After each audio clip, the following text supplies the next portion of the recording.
is To All the Men I've Tolerated Before with Natalie Katona, and this is my show where I get a bunch of guests together and we explore our experiences living in a man's world under the patriarchy and some of the ways we've learned how to cope and grow because of it. Today, I'm super excited. Our guest is Isabel Firecracker. She was born and raised in Colombia and has called 5 countries home. I haven't even called 5 states home in the United States, I don't think. In her 30-something years, she's a world traveler, avid kite surfer, and child-free intersectional feminist. Isabel is a pragmatic, no-nonsense coach for child-free women who struggle with feelings of insecurity, shame, guilt, or anger that surround their choice to not have children. She has designed her coaching program specifically for this end, to help child-free women evolve and grow into the very best version of themselves. She also brings a sense of community to women who choose to be childless, and she does that by doing things like co-hosting Child-Free Girls and hosting her own podcast, The Uprising Spark. More recently, and I'm excited to hear more about this, Isabel co-founded Nunca Madres. This community features child-free content in Spanish to raise awareness about how parenthood is a choice and not an obligation among the Spanish-speaking populations. So tell our readers, if you haven't used your comprehensive 4th grade reading skills, we're going to be talking about my choice to be child-free and Isabel's work with being child-free, and I'm so excited to have you as a new ally in my choice. Isabel, thank you so much for being here. Thank you so much for having me. It's so odd because we've had 3 episodes about being mothers and running a business if you're a mother, or mothering during a pandemic, or mothering culture in general. And as a child-free woman, I've never had an episode that's about the complete opposite end of the spectrum. Yeah, we definitely need to talk about it then. Yeah, so it was definitely time. My friends are great. A majority of them, well, not a majority of them, but my closest friends do fall into the mother category. So those opportunities to speak on topics like that just kind of arose quicker than actually getting down to like why women choose to be childless and why that is a valid choice. Yeah. I just want to just say something because this I'm sorry, this is just a pet peeve of mine. It drives me crazy. But there is a difference between childless and child-free. Oh, do it. I love vocabulary lessons. So childless is a woman who wants to have children, but she still doesn't have them. Or, we're not a woman, just in general, a person who wants to have children and still doesn't have them. Or a person who is, they've actually been working on getting pregnant and they haven't been able to because of, usually it's because of fertility issues. Those are childless people. And then child-free are the ones like us who have consciously and voluntarily decided not to parent in any shape, way, or form. That's a very important distinction. So I used to teach, and I taught kindergarten and 4th grade and middle school drama club. And I would talk, and I'm just so out of practice because I haven't taught for years, but I would talk about how intentional language and the vocabulary that we choose to use is. And I've been doing a lot of that when it comes to my toxic work environment. But thank goodness for people like you who also remind me that my words also have to be intentional. And you're right, childless is more of a spectrum than being child-free because that's a choice that you and I are making. Absolutely. Yeah. And if you actually go looking for the community of people who like ourselves have chosen not to have children, you would definitely have to look for child-free. Childless, the community of childless people is more about, I would say, people who had the intention of having children and then they go over a period of grief, and there's a lot more of, community of support, I guess, of those who wanted to become parents and then couldn't for whatever reason. Whereas child-free is more about the celebration of this choice that we made. And we also, support each other in many different ways, especially, living in such a parentless world. We need to sort of come together and be like, no, it's okay. It's totally okay. This choice I made, Doesn't matter if everyone else telling me that I'm crazy, it's fine. It's fine. It is a great choice. Speaking of that choice, would you mind explaining to me and my listeners kind of your thinking or your philosophy behind your choice to be child free? Sure. It's interesting because when people ask me like, what are your reasons to be child free? I don't really have like a list of, I mean, I have a lot of reasons, but it didn't actually like originate that like that. It was, for me, it was completely different. I always thought I was going to be a mother. I always thought I was going to have children. When I was in my 20s, I was too busy partying and traveling to think about getting myself a husband and settling down. And I do air quotes around settling down because I hate that expression, like settle down. Anyway, I was too busy just living my life, and then when I turned 30, I was like, right, might as well start looking for a husband because I need to have children. And so I did. I didn't get married, but I did find a guy who fit all the, what you have to ask for in a guy. I mean, as a straight couple, he fit. I could check all the lists, right? Like he was tall and handsome, and he had a great job, and he, blah blah blah blah blah. But then we broke up.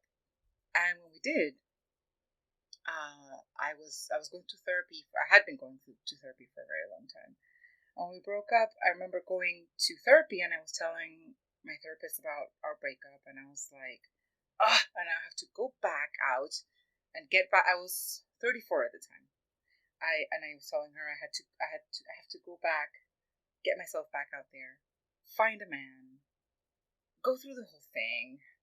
And then get married, and then it's gonna be too late for me to have children. And I was just like, and I think she saw something in my face, like she saw the dread. There was something about this conversation that she just looked at me and she was like, Isabel, you do know that you don't have to have kids, right? And that was like, I was mind blown. I was like, what? I was 34 years old and I did not know that it was a choice. I thought that I had to have children like everybody else was doing, from my peers, my friends, family members, everyone. Especially coming from a very conservative culture. Latino culture is very traditional in many ways. And so she said, you do know you don't have to have kids, right? And I was like, wow. And in a split second, I made the decision that I didn't want to have children. Like, it just made so much sense to me, right? And then I was like, wow, I don't want to have children. And then I felt really alone because I didn't know anyone in my circle who didn't want to have children, I guess, who had chosen not to have children. And so I started a whole process of sort of getting to know the community and then sort of understanding what that choice meant as well. And then all these reasons just started appearing for me, and it just made sense. It's like finding the key to the master key that opens all the doors, I guess, in a way. And then you're like, oh, right, that makes total sense because of, this reason. I'm worried about the environment. I think the world is completely effed up in terms like politically and socially speaking. I feel that, as a feminist, I need to fight against capitalism, and having children is part of, keeping the machine alive.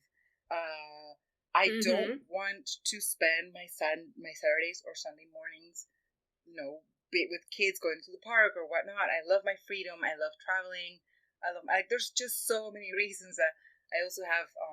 I also suffer from anxiety and depression, and it is hereditary, and I don't want to pass down to anybody else. Like, there's so many reasons.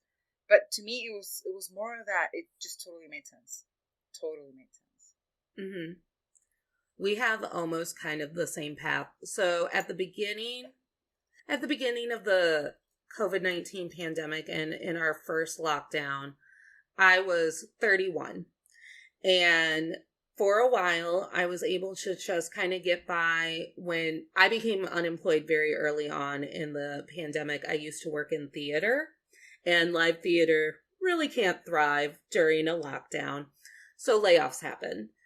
And I was able to kind of get by with the state assistance and the extra things that the country was doing to make sure that mass unemployment wasn't going to be a huge detriment. It was still detrimental, and I'm lucky to be a single person who could afford all of my things with the extra assistance. But eventually I did start taking these nannying and babysitting jobs to get by because they're easy to get when you have a teaching background like I do. And I have to tell you, it wasn't my therapist, and I'm surprised it wasn't my therapist. It was my body's reaction. The first time this woman handed me her baby and then kind of left for that day, and the baby, and it was a baby and a toddler and an elementary school kid, and that baby drooled on me and clung to me, and the 3-year-old kept touching me even though I didn't want her to be touching me. And I had this out of body experience where my whole body had a sensory issue with raising kids. And I remember seeing myself in the mirror and going, oh, I didn't want to be this person. I didn't want to be the baby on my hip, toddler pulling me down, feeling like I have no ownership over my body anymore. Like it felt like some sort of physical assault to my person. I can relate to that feeling as well. I know exactly what you mean. And it's so odd because, so I'm the oldest of 8 grandkids on my mom's side of the family. So I was always the cousin who had a baby on her hip. I was always helping with feedings and changings and whatnot. People honestly do not get it when I say, no, I'm not going to do it, because I was always the person who was so good with the little kids in our family.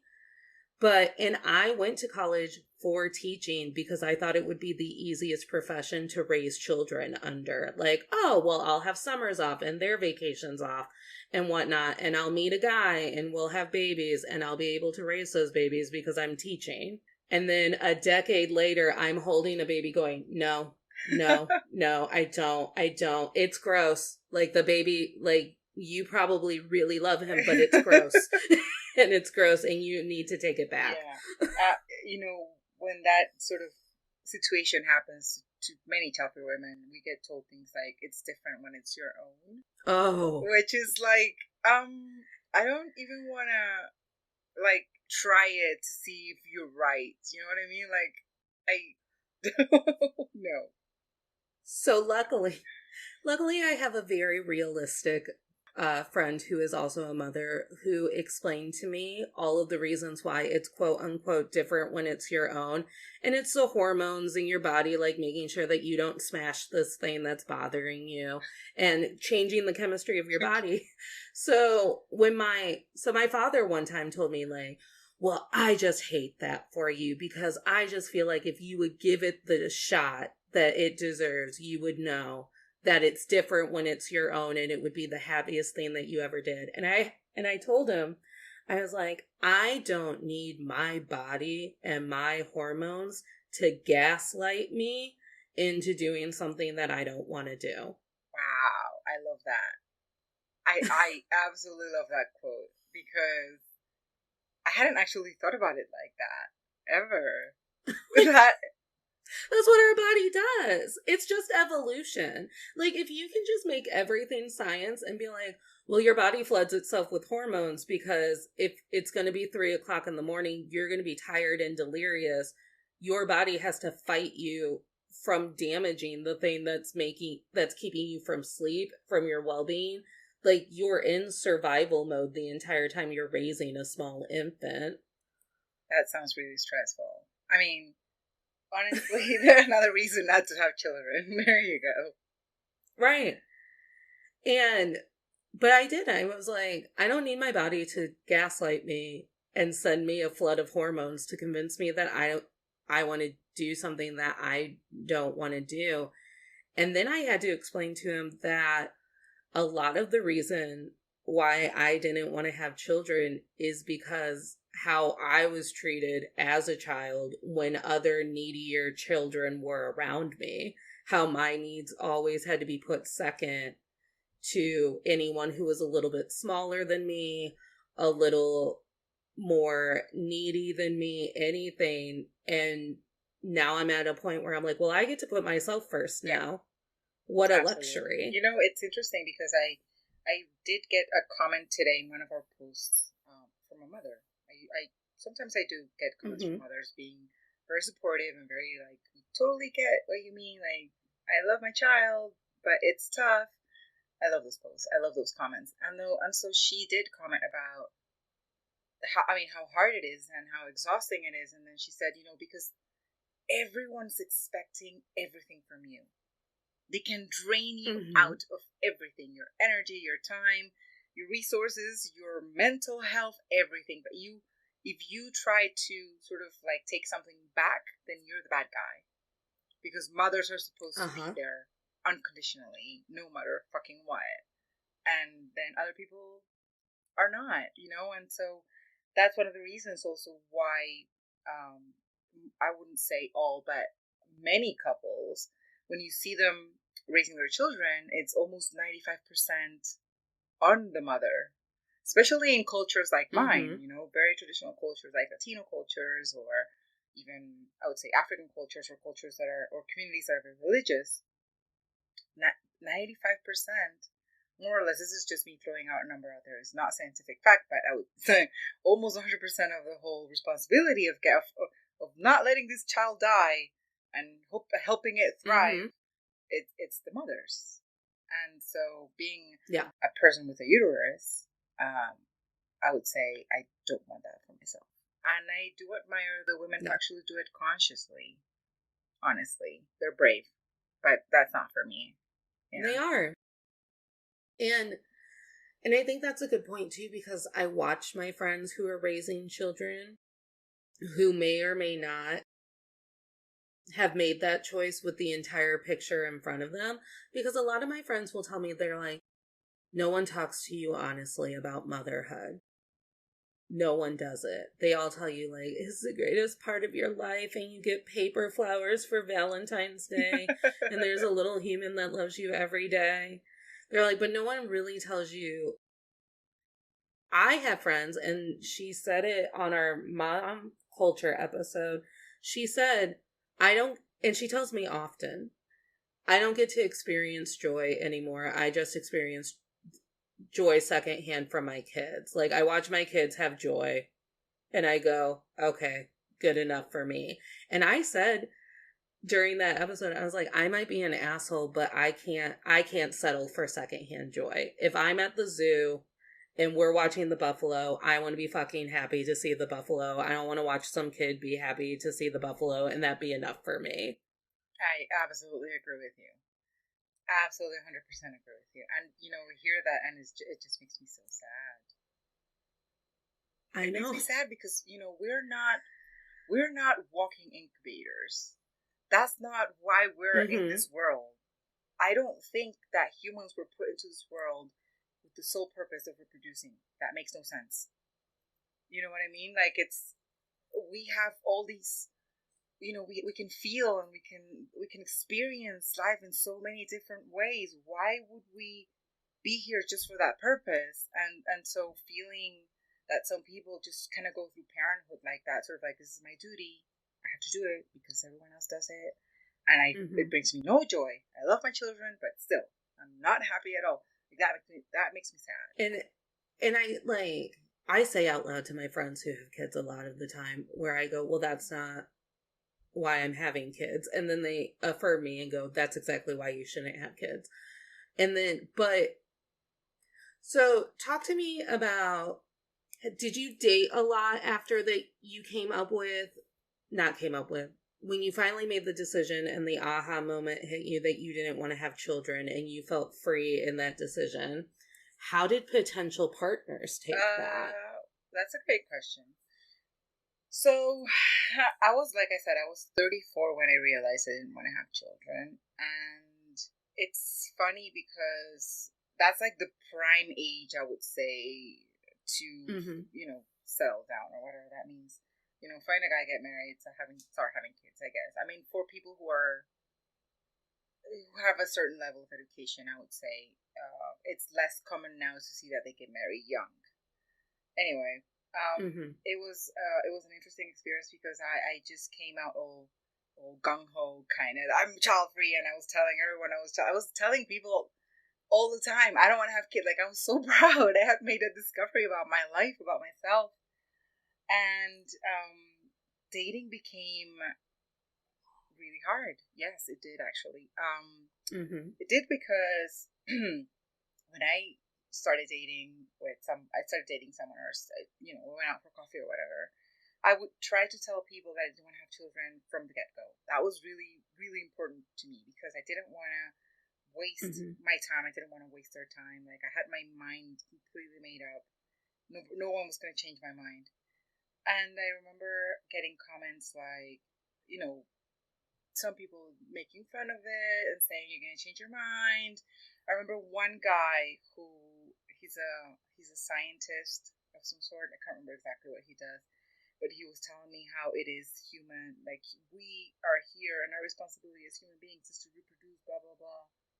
If you don't have kids, you're stupid, basically. And I just faced so many comments like that. He's the exact reason I have this podcast. Like, I hope he knows. There you go. So I did have to face a lot of, we call them bingos in our community. Have you heard that word before? Bingos? Or no. So when in the Childfree community, a bingo is both a noun and a verb. It actually refers to a bingo card, like an actual bingo card that somebody created. And instead of numbers, it contains all the comments and questions that we get when we tell people we don't have children. We don't want to have children. Things like, you're going to change your mind. Who's going to take care of you when you're old? Don't you want to know what it feels like? Don't you want to see what your kids are going to look like? There's just so many, there's just so many of those.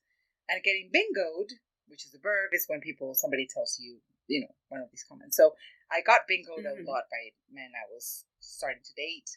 And then I dated somebody for some time who was more ambivalent, I would say. He was more like, if I have kids, it's cool. If I don't have kids, it's cool. But I don't think it was cool because I don't think he felt comfortable with me taking that choice off the table. You know what I mean? Like, it's different if you're in a couple and you're making the choice together, I guess. Yeah. And I think that's what I worry about, because now my decision to be child free has also become almost a decision to be partner free, to be like, I'll date and people can be in my life, but when it comes to like making a household a joint household, or like putting your name on my taxes or things like that, like, we don't need to be doing all of that mess. And I think that part of it is because, so dating apps, for example, you're on dating apps and you're swiping through potential partners, and a lot of them already have kids. And my child-free stance is also that I don't want to be raising your kids. And I know that a lot of stepmoms marry a man thinking that, like, well, he's got his kids every other week, whatever, I won't be involved. And they become the dominant parent whenever those kids are involved in the equation or things like that. So that's another thing too. As a 33-year-old woman now, I am dating people who have had a lot of life experience. So I'm either a second life partner, they've already had children, and I don't believe that people believe you when you say that you want to be child free. And I do believe that a lot of men in the Midwest will just be like, we'll throw it to her twice though, and she'll change her mind. Like, my hormones will make her hormones change their mind. I've had experience with men from the Midwest, and I can tell you, it wasn't very pleasant. I mean, I'm sorry, I'm generalizing here. I'm sure there are wonderful people there as well. I mean, wonderful men, as in, I want to date this guy.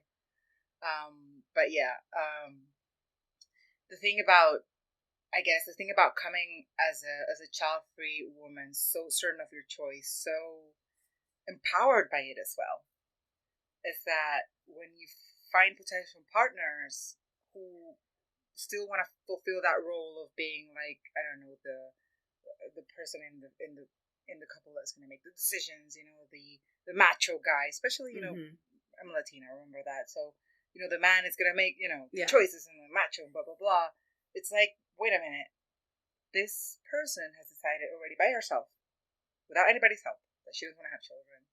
And she's telling me that she's not going to have children. Therefore, she's taking that option off the table. Some people can't deal with that. They just can't.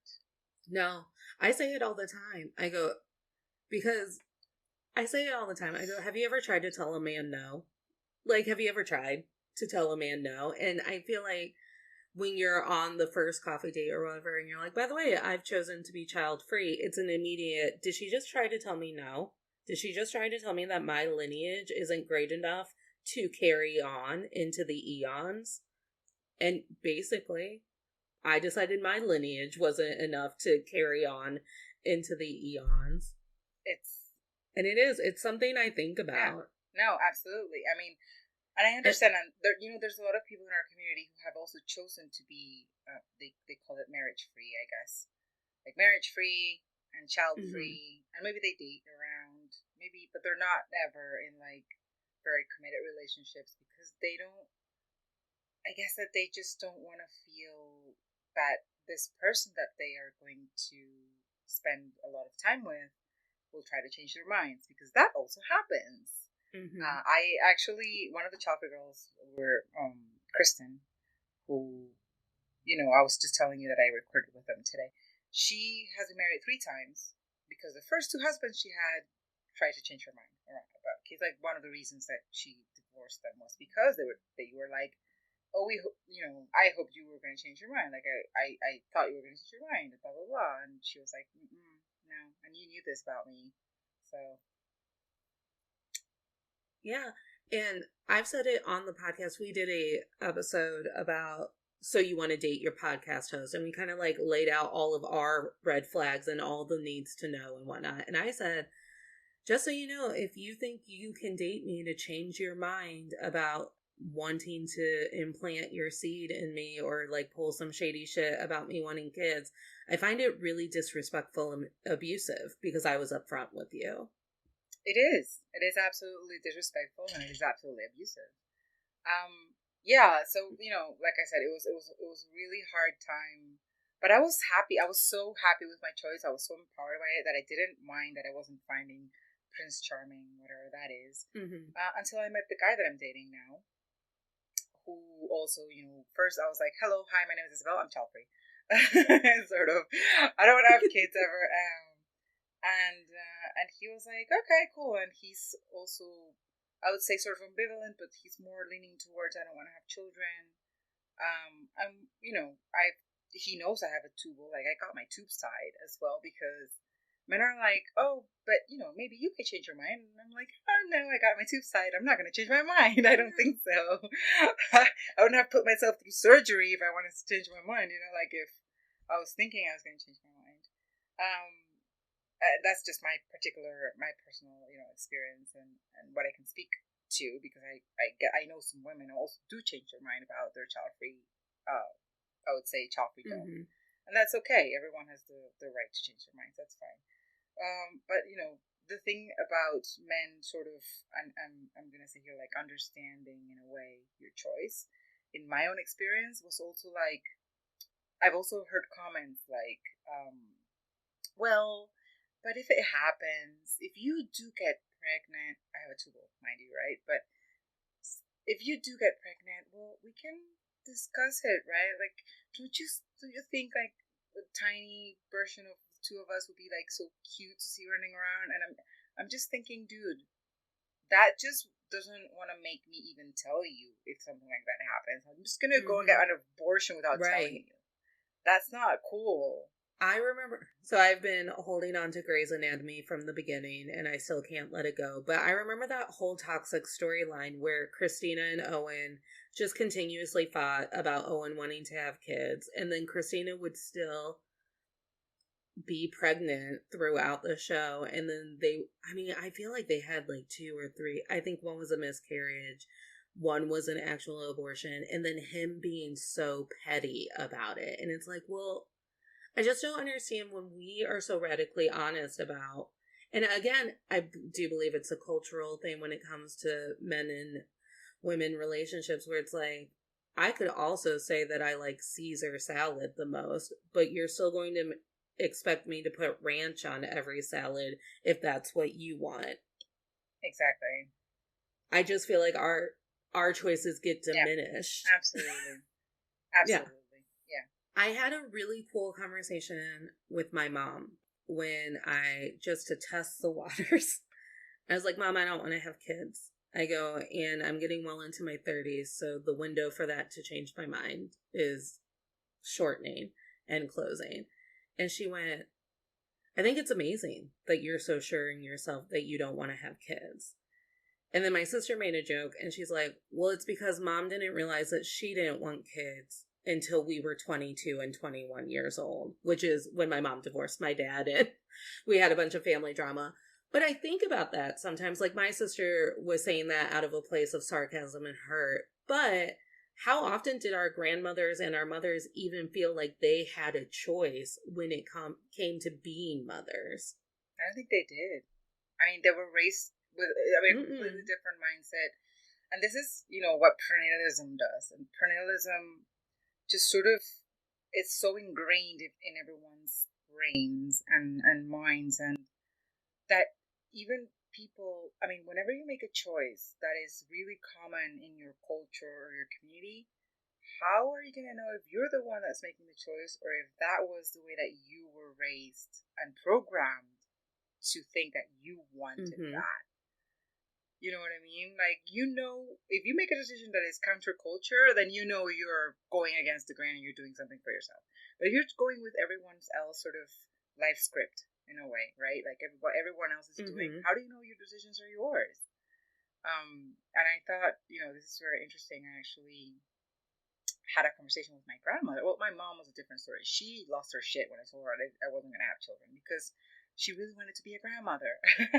And I was like, yeah, that's my dad. My dad's like, but grandfather, I'm like, I have a really great cat.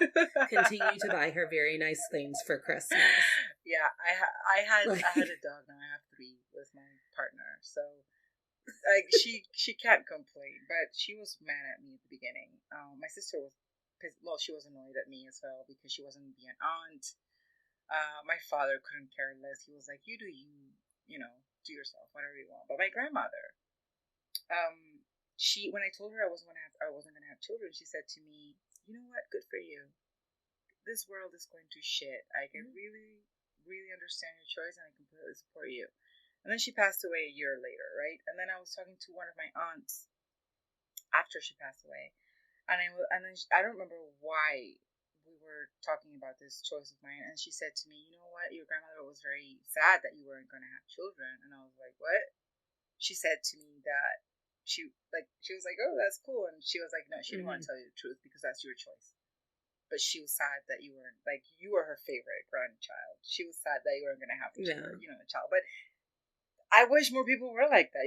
Doesn't matter how you feel about my choice. What matters is, or I just wish we could. And I made that manifestation for the generational trauma episode that just dropped today. I wish I could start being more honest with the things that I need to be more honest about with my family, and have them either lie to my face and tell me that they're cool with it and when they're not, or at least have a constructive conversation with me where we both get to walk in honesty about, like, okay, how does that make you feel?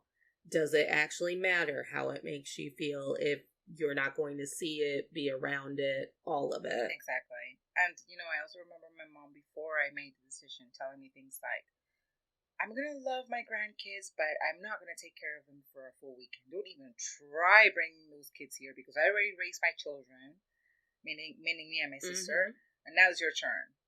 And so this is the thing, right? Like, some people want you to have children just to sort of please them as grandparents or as potential aunts or uncles or whatever.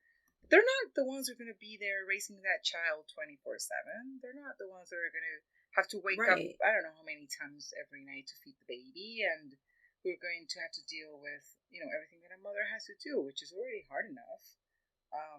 So, this is the one decision that you cannot take back. This is the one decision that you cannot also be like, let's compromise. Like, you can't have half a baby. Like, you have one or you don't. Like, when people say do it and try it just to see, how are you supposed to try it? Like, kids are not toys. You can't just take it back to the store. And I also have a new lovely trauma response to when I'm seeing children out and about or within my own family, where now I am that person who has been through enough therapy that I can link that child's behavior to a trauma that I've experienced. And I'm like, oh, hey, you can't tell her that because her little brother is screaming and throwing a tantrum that she should automatically give him that toy, because that means that she's going to be a 20-year-old woman who always bows down to angry men. So, like, let's watch it.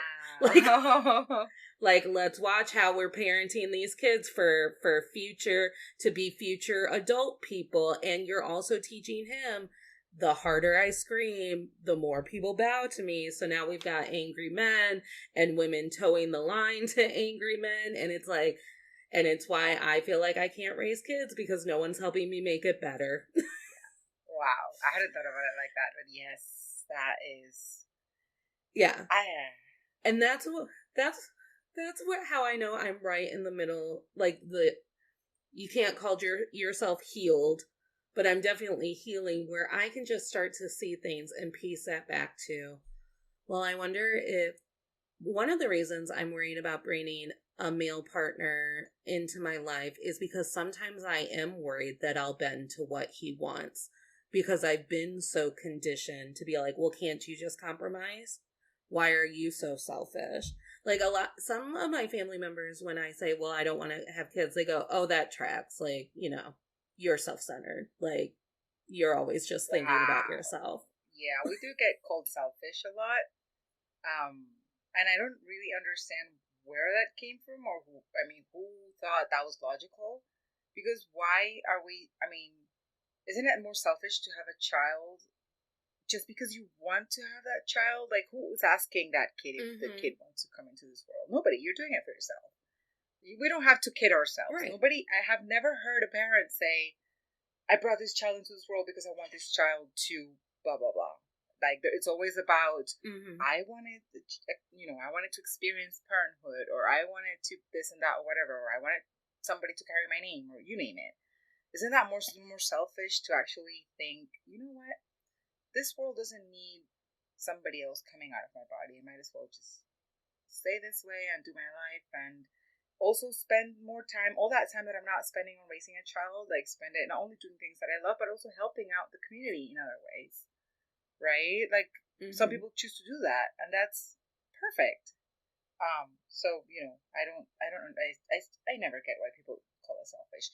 I would say childfree people are not selfish. We're just self-aware. And I think some people are very threatened by that as well. Yeah. I mean, the shelter in place and that year of unemployment really made me realize that at this point in my life, I have the most resources and the most time to really take care of myself and do a lot of that reconditioning and reparenting and things like that. And a child really throws a wrench into all of the things that I thought my life could be once I had the time to sit down and go, well, what do I want my life to be? And the more I thought about this podcast and eventually making it a brand and eventually having products or webinars or things that go along with it, the more I realized, like, well, I can't really have a screaming 6-month-old in my lap while I'm doing it. Yeah. I understand the feeling. I think, there's a lot of people who say, and this has been stated as well, but by several child-free celebrities. Like, if they get asked, do you think if you had children you would have had this career? And most of them say, absolutely not, because they have been spending or just sort of investing all of their resources into it, into something that makes them absolutely happy. Some people do actually create the life that they want with children, but I would say that that finding that balance is super hard. Like, I think they have to have a lot of help or resources or something, because if you don't have anybody else supporting you, and you're a single parent, for example, or if you're a parent and your partner is never at home, essentially, or doesn't take care of the child, Mm-hmm. how on earth are you going to be able to, like I said, find that balance? I don't understand. So, Yeah. Going back to something that you said earlier about you hate capitalism and then having a child just plays into capitalism. I love to talk shit about capitalism. I often refer to capitalism as Big Daddy capitalism at work. When the CDC changed the guidelines on COVID and my boss was like, well, you can be back in 5 days even if you have COVID. You got yourself a shot. I was like, just because CDC decided to fuck the Big Daddy capitalism dick, don't tell me what I'm going to do if I have COVID. I'm staying home.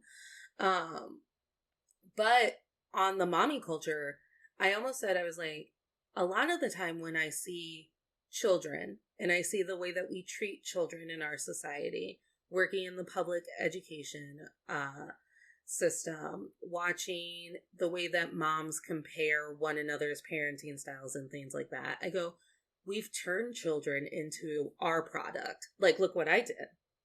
Look at this high ability reader, anxiety ridden, horseback riding champion Olympian child that I created. It's interesting.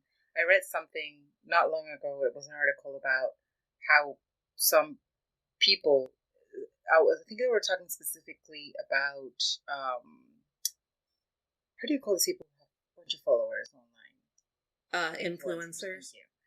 Are using their children as not products, but they're actually using them as sort of like accessories. They've become like an accessory, right? And it's like, who buys the most expensive trolley for the kid? I don't know if you call them that, trolley in the US, Yeah. And the most expensive clothes, and like whose kid goes to the best school. There's just so much pressure around mommy culture, so much pressure. And I know because I have heard this several times, including in your podcast, how judgmental mothers are against each other. Like, I've heard this several times, over and over again. How all of them think that the way that they're raising their child is the one true way to raise a child. How they all believe that you're doing it wrong. It doesn't matter what you do. You're doing everything wrong. Like, I don't want to be a part of that. I already had enough in high school when I had to deal with, like, people who are, like, trying to be popular and the whole clique thing. And, like, I don't want to do that again. I really don't. Well, and then another great point that you made that I wanted to circle back to is when you said, making friends as a child-free human is also kind of a lonely process, because if you are the only child-free person in your social circle and you're making an active choice, because I have a lot of friends who are childless currently, and then I'll hear them talk about like, well, when we have kids, and I'm like, what? You're going to change this? We've got this going and it's so good and you're going to change it? And then a lot of times in my adult friendships, when a child became part of the picture, I became honorary auntie. And then in a lot of more toxic friendships where, maybe the marriage wasn't that great of a relationship, or maybe the baby wasn't as much of a choice as we thought it was, honorary auntie became like third parent to the child, where it's like, well, Natalie will take her and Natalie will make sure that she's entertained because Natalie cares if I get to eat my food at the nice restaurant. So then it's also, and I think that's a weird dynamic too, where it's like, because I'm a miscellaneous woman in the group, I too can just like be handed a child and be told, don't you want to deal with this? Yeah, that's another thing that I hear a lot in our community. Like, oh, you don't have children, so you have all the time in the world to come and babysit for free, by the way, because it's usually friends or relatives. So come and watch my child. And when you say no, I have shit to do, or no, whatever, people are like, oh, but you don't have children, you have all the time in the world, like you should be. It's like, why? I mean, it's your responsibility. And even if I don't have anything to do, even if I'm just going to stay at home watching whatever on TV, if I don't want to spend time babysitting for whatever reason, I don't have to. It's not my responsibility. You know what I mean? Like, there's just so much that gets put on our plates just based on the fact that we're not parents. Also at work, I hear a lot of child-free Mm-hmm. people say that at work they get like everything that parents like they can't like do because there's too much on their plates, or they leave early because of, children are sick or whatever. People without children are the ones who end up picking up the slack, and they don't get paid more Mm-hmm. for it. So No. there's a lot of misconceptions about people who are child free, including not only that we're selfish, but also that we have all the time in the world and all the money. Like we're all rich. We're all rich apparently. We have all Mm-hmm. the time in the world. We want to do everything for all of our friends who are parents, or family members who are parents. We want to be like babysitters and like you said, their parents. That's not necessarily true. Not for everyone. And it really does change the dynamic of your friendships because you do almost become, I don't want to say like second place or second rent or whatever, but if I'm used to our friendship being a certain way and then you have a child and now it's like, well, if we go to a movie, does it have to be a kid friendly movie, or are we going to be out to dinner and you're going to get an emergency call from the babysitter and have to jet? It kind of does, when you don't have a lot of child free friends supporting you, it can be really lonely because it does seem like one of my things that will really get me anxious and resentful is not being heard. And so if I'm in the middle of sharing something with you and it's something that's important to me, and you are instead catering to a screaming kid or distracted by things that you need to be distracted by the nature of your own life, there are moments in my day where I'm like, well, why didn't I even pick up the phone? I'm not even able to share Yeah, with you what it is that I need to share with you. yeah. And it is quite lonely when most of your friends, if not all of them, are parents. Especially when they're parents of small Mm-hmm. children, babies, toddlers, the ones that need more attention. I think it's different when their kids grow up and they're like in their teen years. They need. I mean, kids can feed themselves. It's fine. They're not gonna die. They're gonna survive. It's Mm-hmm. different. I guess it's a different period of parenting, but it's definitely hard at our ages. So I think it's always important to have more child-free friends. You can never Yeah. have too many child-free friends. Well, tell me a little bit about Uprising Spark and then forgive my Midwest white lady accent when I say nunca madres. I always feel like I hit my vowels too hard. No, Like I'm trying no, too that's hard. perfect. Okay, so Uprising Spark was born in 2019. Yes, Mm-hmm. 2019. I've always wanted to like help people in any way, and when I was going through this process of finding the community and sort of understanding what it meant to be a child-free woman in this planet right now, I realized that there wasn't a lot of information. There weren't a lot of resources then. There wasn't like a dummy for child-free people. Like there wasn't, Mm-hmm. or child freedom for dummies, I guess would be the brand. There was nothing, and I was actually I was training to become a coach, and then I was like, I want to help people like myself who felt a little bit lost in the universe when they first made this choice. I didn't feel angry. Well, no, I'm that's not true. I did feel angry when people kept telling me that I was going to change my mind. Especially at the beginning, I was very defensive. But I was feeling a lot of shame.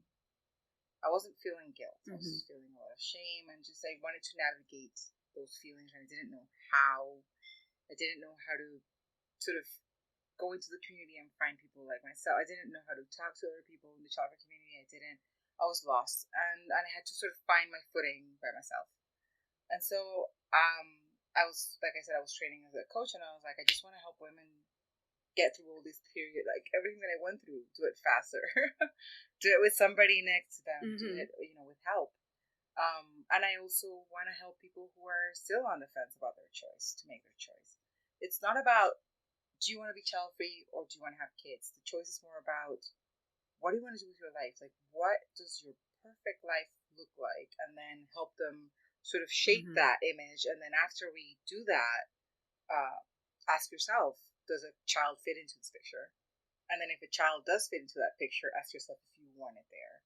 So there's Right. just a lot of, inner work that I get to do with my clients and a lot of reflection. And I love what I do. So that's the Uprising Spark is my coaching business. So I do work with mostly child-free women, but I was contacted by a child-free man recently. And it's very interesting because he wanted to do like a couples coaching with his partner. So, it's interesting. It's a new challenge, I guess. And then Nunca Madres was born because, like I said, I come from a Latin American country, and Hispanic people are very traditional, and they still expect everyone to have children. And it's just, there's a lot of pressure that we feel from our community. And there isn't a lot of visible people in the Hispanic-speaking, Spanish-speaking community that are talking about this. There are several people who are talking about childlessness, so, involuntary childlessness, people who wanted to have children and then they couldn't, and they talk about the grief, and they talk about, what to expect next, and they have all these support systems in place. But there are not a lot of people talking about the actual voluntary choice to not become a parent. So I met this wonderful girl from Mexico. We haven't actually met in person.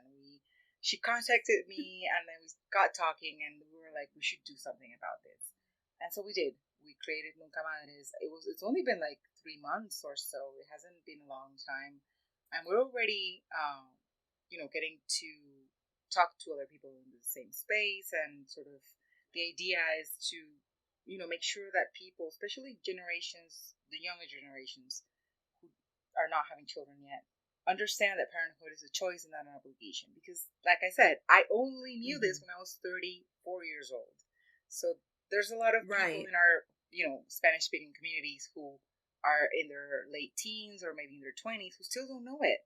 And maybe they don't want to become parents. So, we want to bring awareness to the choice. We also want to help women in the Hispanic community to sort of navigate that, like what I do with Uprising Spark, making the choice, telling your parents and people who are closest to you. The shame and the guilt that comes with Catholicism in these cultures is amazingly, heavy. It just weighs so much on us. Also managing that. There's just so much that we want to do. We're just starting, but it's very, very exciting.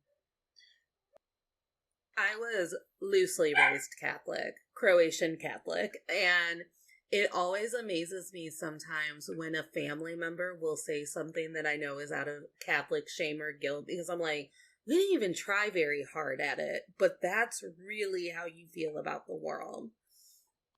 And I know that having children is a big part of that shame and guilt, and I believe it's part of Catholic doctrine, like you're supposed to want to do it. Absolutely. I'm sure you heard the Pope telling people a few weeks ago that I was listening to your episode about it. Yeah. And I was like, that's insane. Yeah, I mean, Catholicism, there's still this, people who are still very by the word in the Bible, especially Catholic people. They're still very, go forth and reproduce. God meant that we're supposed to go and have, I don't know, whatever children comes into play. And there's this saying in Spanish, every baby comes with a loaf of bread under the arm. That's like the loose translation. When people say, oh, I'm not ready to have a child, then you get told, don't worry, babies come with a loaf of bread under their arm. Sort of like God will provide. Not in America. In America, they tell you to have that baby, and then they tell you good luck. Oh, no. Good luck feeding that baby. Here they tell you that God will provide as soon as the child is born, so you don't have to worry about anything, because God is good, God is great. And I'm not, I'm not criticizing Catholicism. I'm not Catholic, of course, but what I mean is that there's so much about that doctrine, like you said, that is just, it just relies so much on faith. And when it comes to having children, you shouldn't be relying on faith, You shouldn't be relying on, oh, God will provide food for this child. No, you have to be responsible if you want to be a parent. right? Maybe that's why my grandmother continuously waved her cigarette at us, going, God damn it. Because maybe she was told that God was going to provide and then she became a woman who was raising 4 children by herself when my grandfather died when my mother was young, and then was a grandmother who was also helping caretake for her grandchildren, and we were a rowdy bunch, and maybe that's why she was just like, God damn it, because she kept expecting him to intervene. Like, I was told that you were going to help and you're not helping. Dude, where are you? Come give me a hand with those kids. Yeah. Where are you? Yeah, well. But yeah, and maybe that is part of my decision too. And I use that against people. I go, our culture and our country here in America isn't really designed for me to want to have kids, because they'll tell me that it's the right thing to do, and they'll tell me that I can buy all of this cute stuff for a kid. I go, but they're not going to give me childcare. They're not going to give me time off of work to bond with my baby. They're not going to give me food assistance. They're not going to give me anything if this child is different abilitied and it needs a little help in the world or anything. It's literally like, please produce this baby so we can bankrupt you with some hospital bills, and then good luck feeding the baby. Yeah. And make sure that baby's not a burden on anyone else and but then you. If you have to rely on but public you. schooling, good luck, because we're going to do a shitty job. Good luck. And so you're going to have to, do something about it. Yeah. Because that textbook's going to be from 1973. And they're just going to learn how to conform to whatever makes the rich in America richer. Yes. And they're not going to learn anything useful in sex ed. So. Well, we have 2 traditions on To All the Men I've Tolerated Before to end out the show. We do a big takeaway from the theme of the episode. So we'll take our biggest life lesson learned from our choice to being child-free and how we've interacted with society since. And then we'll do a little manifesting, and we'll put some good energy into the atmosphere. So maybe someone else will have an easier time with whatever choice it is that they're making today about their sexuality, child preference, anything like that. I love that. So what has been your biggest lesson working with humans who want to be child-free, since now you have a man on board? I'm very excited about him. My biggest lesson has been that, I would say that there is so much that we don't allow ourselves to feel or do still. Like human beings in general, we sort of wait until we get permission from somebody else to make choices or to feel in any way about something. And, regarding the child-free choice, I've seen it over and over again with people. And it also happened to me, mind you. With people being like, oh, but what if I'm not going to be happy? What if I'm going to feel lonely when I'm old? What if my partner's not going to like this? But in the end, it's your life. Mm-hmm. It's your life. Nobody else is going to live it for you. Yeah. It's your life. Live it the best way that you wanted to live it. Mm-hmm. I think my biggest takeaway from this past year and exploring the idea of me being child-free and committing to it to the point where I'm communicating honestly about it is I am finally getting on the right track on when it comes to being assertive in my choices. And the more free that I can feel when being assertive in my choices to be child-free, to maybe be single and partner or marriage free, the more someone else might have a little easier of a time being child free or partnerless. So I'm also hoping that means that those people will start reaching out to me, because I think it starts with one person being honest and it ends with a group of people supporting you. And that's how we really make culture shifts in our society. I 100% agree with that.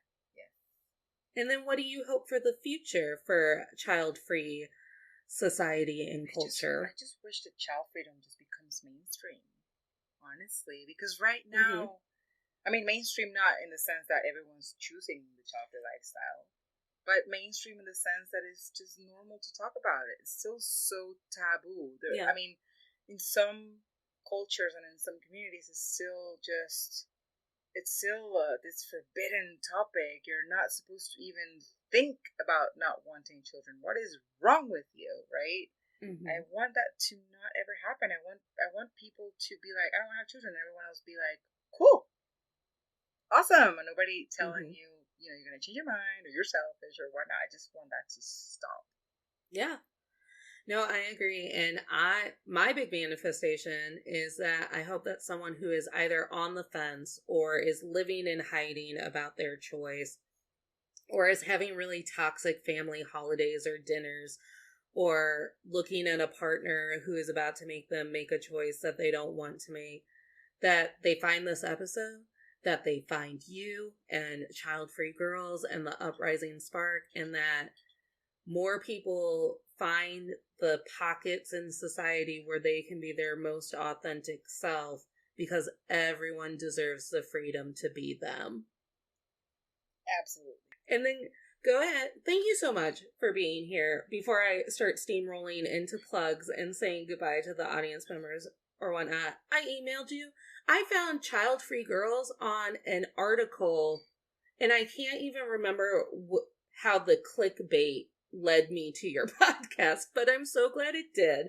And that is how I know that someone somewhere is looking out for me in the energy field, because I keep meeting fantastic people like you through this podcast. That's awesome. Thank you so much. It was so exciting to hear from you as well, because I was like, we need podcasts like To All the Men I've Tolerated Before. Like, why didn't I think about that? And, also, bringing this topic into the conversation makes absolute sense. And just so you know, once you're on Team Tolerator for an hour, you're in Team Tolerator for life. So I will continue to DM you and I will continue to email you, and you're always welcome back. Maybe one day we want to talk about being child free. Maybe another day you have an epiphany and you're like, well, I've fucking tolerated this one too many times, and that also needs to be discussed. And I'm open for it. The only reason that this podcast is as good as it is because of the people that are on it and continue to support it. I love that invitation. Thank you. And I can think of one too many men that I've tolerated before. But let my listeners know where they can find you, because it was a friend who has children, but they're like, really, vacations with child-free people? What if I always wanted to be child-free and I can ignore my 2 children? They're child-free in spirit. That's what we call them. They're child-free in spirit. That's what we call them now. You can find me at theuprisingspark.com. That's my website. If you want to find me on Instagram, and I'm at The Uprising Spark. I don't do Facebook very well, but you can still find me as Isabel Firecracker. And sometimes you can see me on Twitter, Uprising Spark. And what Natalie just mentioned regarding vacation, I'm actually organizing getaways for child-free women only. The first one is in February, so I think this episode is going to air after that getaway. We're going to Dominican Republic, and next one is in June. We're going to Portugal in June, so I'm going to post all the information when I come back from Dominican Republic, not before, for the second getaway this year. And of course, I'm hoping to have more of those spaces so that more Shuffle women from around the world can meet each other and sort of go to these amazing places and have fun and bond and talk about, what patriarchy has done to us and the shit we've tolerated as child-free women. Tolerators, you know the drill. You gotta like and subscribe, or else you don't know when episodes are coming up. We're at Men I've Tolerated Pod and Natalie K124. I'm going to keep harping on this. You have to follow us on Instagram, because eventually, at the end of this month, it's coming up before I know it, Fireside has invited us to do live streaming Q&As with To All the Men I've Tolerated Before, where Team Tolerator can interact with me and guests and the community. So make sure that you are following us on Instagram, because that's going to be the easiest way to get that link. And you can always email us questions about your relationships or anything you need advice on at menI'veToleratedBefore@gmail.com. And tolerators, remember, you don't have to smile through anything you're tolerating, including family that shakes their head and wags their fingers every holiday when you say, nope, still not bringing a baby to Thanksgiving. Smiles are only for joy. Smiles are for joy. Only smile when you're happy.